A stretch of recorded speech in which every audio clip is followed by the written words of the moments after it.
राष्ट्र था और हिंदू राष्ट्र है, हिंदू राष्ट्र रहेगा। ये कह रहे हिंदू राष्ट्र था, हिंदू राष्ट्र है।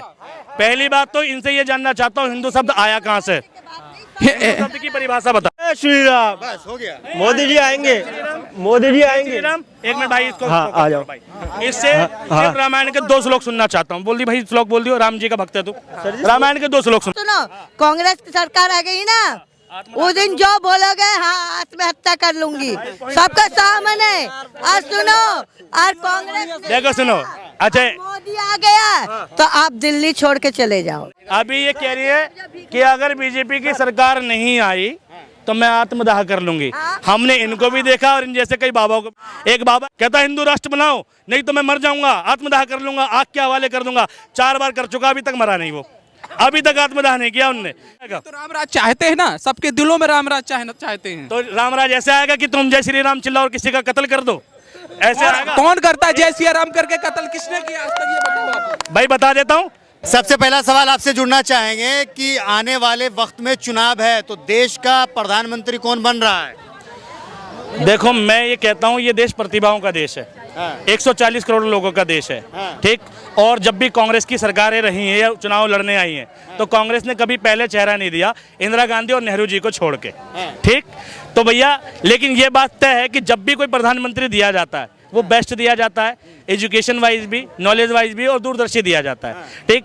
सोनिया गांधी ने चुनाव लड़ा था, बहुत लोग कहते हैं रिमोट वाली सरकार, तो ये भी तो ध्यान रखो जीती कौन थी, सोनिया गांधी जीती थी, ठीक। और भैया लेकिन वो दौर कुछ और था, ये दौर कुछ और है, फर्क है दोनों में। देखो दौर क्या है भाई, लोग कहते हैं मोहल्ला बिगड़ गया, जमाना बिगड़ गया। दौर क्या है, हम और आप हैं, कुछ नहीं बिगड़ता। हम बिगड़ गए तो जमाना बिगड़ गया, हम ठीक तो जमाना ठीक, ठीक। तो भैया कांग्रेस का दौर आ रहा है, हर 10 साल बाद एक डिकेड के बाद माहौल बदलता है, ठीक है। जो लोग 2014 में 18 के थे, आज वो 28 के हैं, जिम्मेदारियों के तले हैं, ठीक। महंगाई समझते हैं, बेरोजगारी समझते हैं, इसलिए बीजेपी नहीं आएगी। वो जुमला भी समझते हैं, ठीक है, इसलिए कांग्रेस जरूरी है। लेकिन बीजेपी का नारा है कि इस बार 400 पार। वो बुरी बात नहीं सुनी आपने, बीजेपी का नारा इस बार 400 पार, कांग्रेस सरकार। पूरा नहीं सुना आपने, आधा है ये, आगे की लाइन भी तो है, अब पूरा सुनो, ठीक है। 400 पार कांग्रेस सरकार, ठीक है। लेकिन प्रधानमंत्री ने जो काम किया, इधर आइए, हाँ। मैं तो कल डेथ हो जाएगी। नहीं बेटा सुनो, मैं दुनिया 4 दिन की है, देखो 74 साल की उम्र हो गई। सुनो 74 साल की उम्र हो गई, किराए में रह चुकी मैंने, अब नरेला में रहती हूँ। सुनो किस्तों में मकान ले रखी हूँ, सुनो।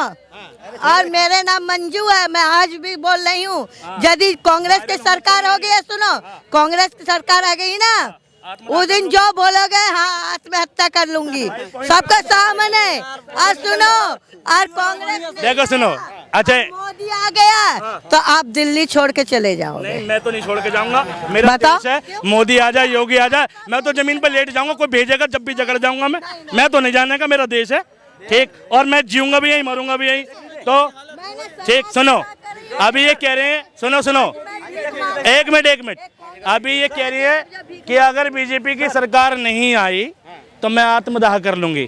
हमने इनको भी देखा और इन जैसे कई बाबाओं को भी देखा। एमपी में एक बाबा एमपी में कहता हिंदू राष्ट्र बनाओ, नहीं तो मैं मर जाऊंगा, आत्मदाह कर लूंगा, आग के हवाले कर दूंगा। 4 बार कर चुका, अभी तक मरा नहीं वो, अभी तक आत्मदाह नहीं किया उनने। तो ये पॉलिटिकल लोग हैं, नाम मैं भूल रहा हूँ, आप कर लेना गूगल। नहीं है बाबा परमहंस भी है जी। तो देखो क्या होता है, हिंदू राष्ट्र था और हिंदू राष्ट्र है, हिंदू राष्ट्र रहेगा। हिंदू राष्ट्र किसी को बनाने की जरूरत नहीं है, हिंदू राष्ट्र लोगों के दिल में है, ठीक है।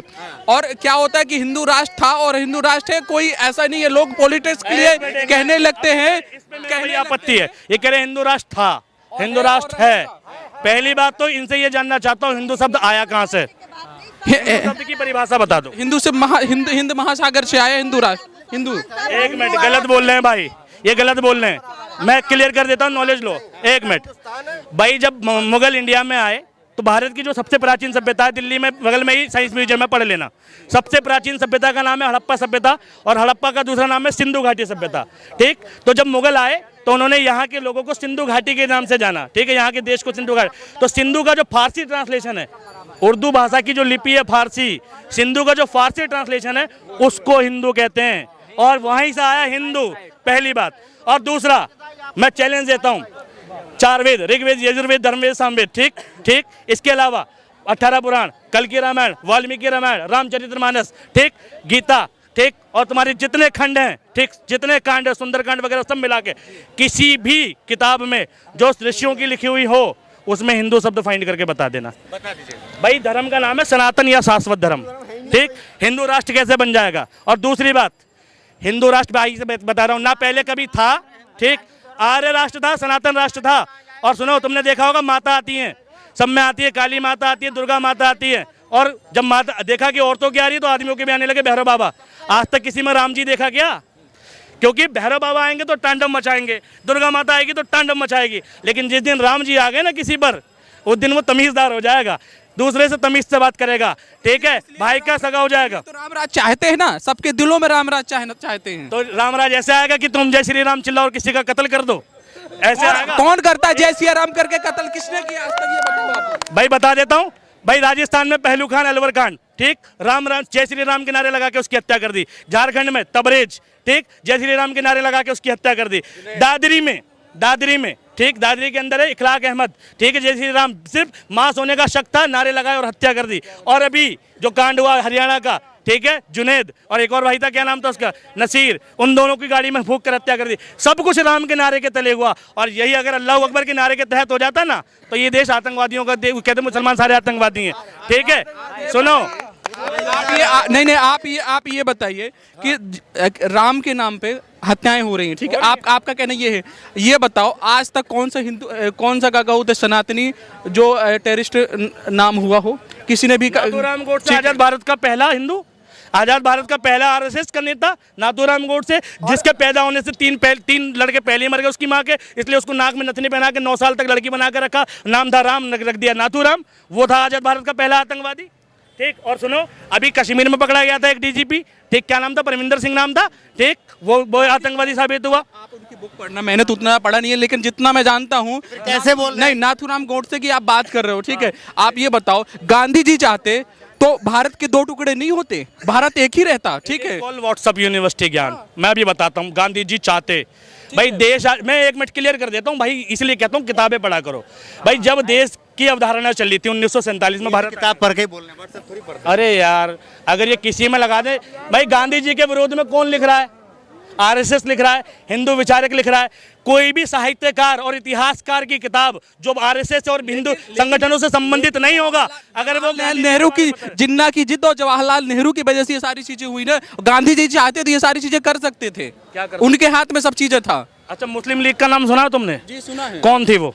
मुस्लिम लीग के जिन्ना थे, उसके अध्यक्ष थे जिन्ना। देश की आजादी में किस किस का योगदान था? मुस्लिम लीग का था। 2 पार्टियां बताओ, भारत की 2 पार्टियां।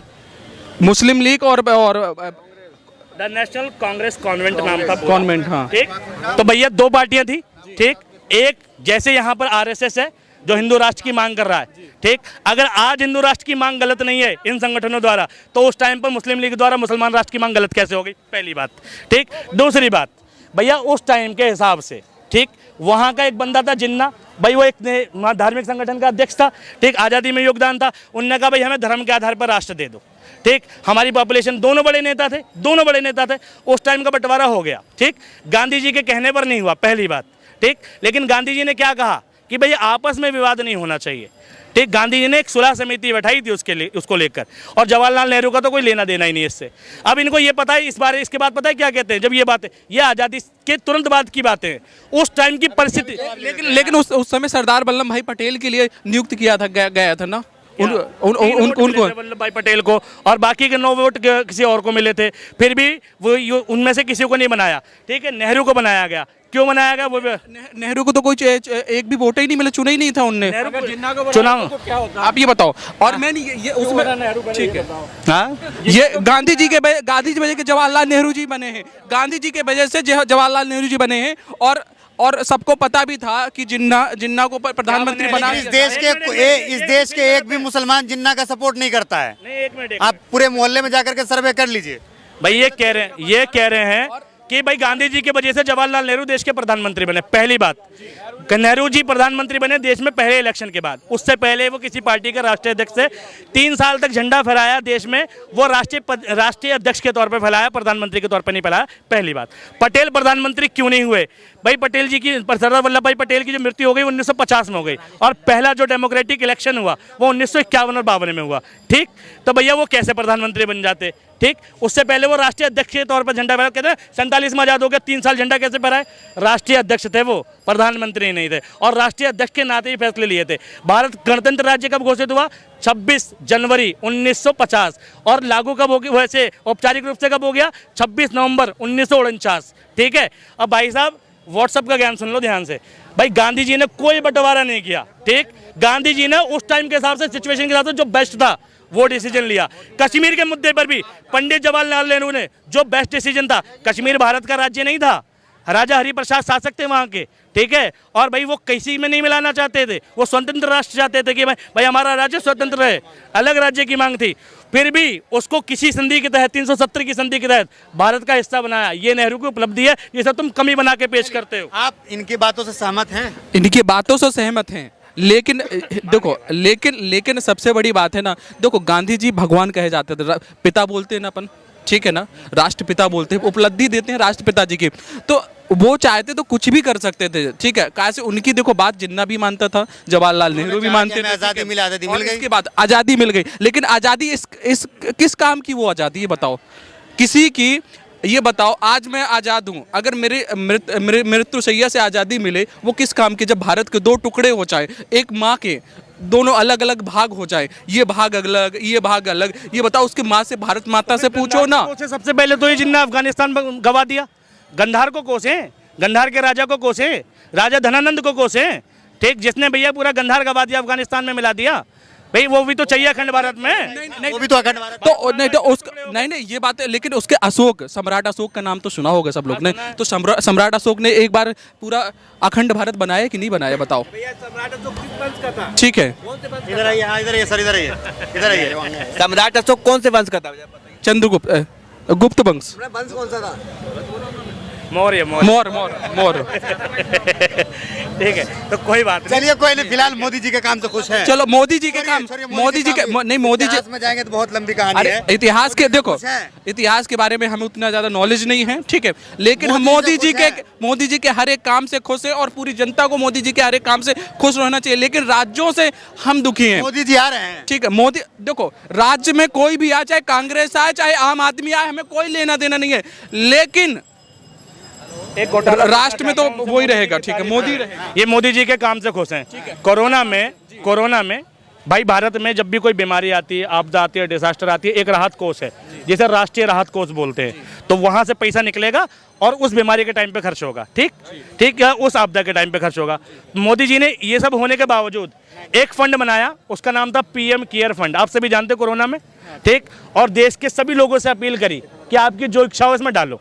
बहुत सारे लोगों ने पैसा डाला, कुमार विश्वास ने भी डाले थे, ठीक है, 2 लाख रुपए। ठीक, अब सुनो, अब इसके बाद बहुत सारे लोगों ने पैसा डाला, कोई दिक्कत नहीं है, अच्छी बात है, देश की सेवा के लिए मांगा।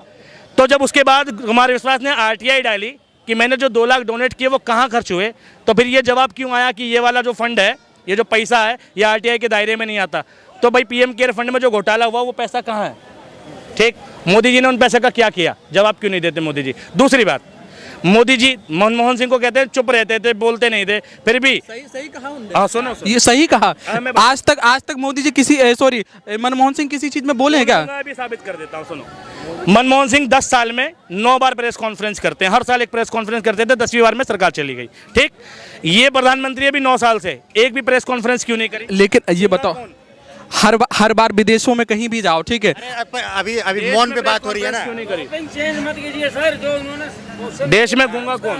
प्रेस कॉन्फ्रेंस क्यों नहीं करी मोदी जी ने? हर बार करते हैं कि किस चीज में नहीं की, ये बताओ आप। किसी चीज में नहीं करी। साल में एक बार प्रेस कॉन्फ्रेंस होती है सरकार की, जिसमें जवाब देने होते हैं पत्रकारों के कि देश के लिए क्या किया। एक प्रेस कॉन्फ्रेंस बताओ, कितने प्रेस कॉन्फ्रेंस किए हैं आज तक? बताओ आज तक। देखो उनने हर बार का जवाब दिया। काम में बिजी रहते हैं ना, काम में बिजी रहते हैं। यहाँ तक कि सुनो और बताता हूँ, सच्चाई नहीं पता, अमेरिका गए थे, अमेरिका नहीं, कौन से काम में बिजी? मैच देखने जा सकते हैं, यहाँ पे कोई स्कूल का मुहूर्त करने जा सकते हैं, जहाँ पे चाहिए वहाँ पे सबसे आगे अपनी फोटो खिंचवाने के लिए जा सकते हैं।